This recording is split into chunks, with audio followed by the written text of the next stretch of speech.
Brian from TPC here, and I just got back from the final Rocky Mountain 3-gun, and this is the first time I've shot that match in the He-Man division. He-Man requiring 45 pistol, 308 rifle, and a pump action shotgun in a 3-gun match, doing things the hard way. Make it even harder, I decided to do it about a week ahead of time when I found out that some other schedule obligations freed up. And so we're talking about the setup I used to shoot heavy metal with 1 week of preparation. We're going to start off with kind of the simple stuff, and that is the supporting gear, all the accoutrements that go with you when you shoot a match.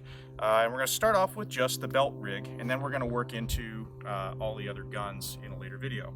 So moving back to front on the belt, I've got the Carbon Arms ratcheting belt system on here. It's just basically like a ratchet you use on snowboard boots. I can get the belt tighter, and if you have an ELS belt, you try to deal with the pins, it's way easier to get this thing off and on, which when you got all this stuff on your belt and a long day of match, sometimes it's nice to just take all that gear off and, you know, take a load off. Then moving up from back to front, I've got Hsgi Polymer tacos. I have 2 of them on there, and they're mounted to the ELS fork, so I can take them on and off. I generally kept all 3 of the rifle mag pouches on. I used the last one as a double mag pouch if I needed it on a pistol heavy stage, because I don't have that many pistol mag pouches. In the middle, we have the traditional sort of double-decker taco they have, which is a nylon taco. This is the pistol magazine on the outside and then a rifle magazine on the inside. All the magazines I used for the rifle were P-mags. All the pistol magazines are just the standard OEM Glock ones. Some of them had TTI base pads on them if I want to put more ammo at a different match. Obviously for this one you're restricted to 10 rounds. And then I used various P-mags, 20 rounders, 25 rounders, 25s and 20s with the TTI +5 firepower base pad on there, and still restricted to 20 rounds, but it lets you fill in different positions and use the magazine for support if you use a longer one, because they don't restrict the length. Then moving up, just 2 of the Hsgi belt mounted pistol tacos. I like the things because you can put whatever magazine in there that you want to, single stack, double stack, 45, 1911, 2011, Glock, doesn't matter. They all fit. They're not a great mag pouch on their face, but they work in that everything freaking fits in them without a whole lot of effort. Then moving up, I have a shell caddy on here. I have 2 of these 12-round King competition ones. These are the Gen 5s. It helps to have a steel base because the top of them is actually magnetic. So you can see that's why I'm using this Federal. This is like the Top Gun target stuff. It's not their best shot shell.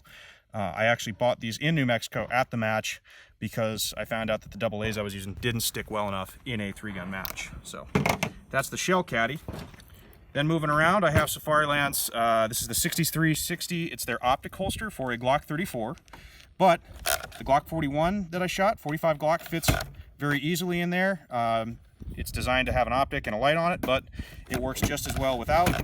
And actually the retention latch on this is easier to actuate than any of their other Glock model holsters. Still plenty of good retention, it's just much more freely moving because of the design of this latch. So that is the belt setup that I used.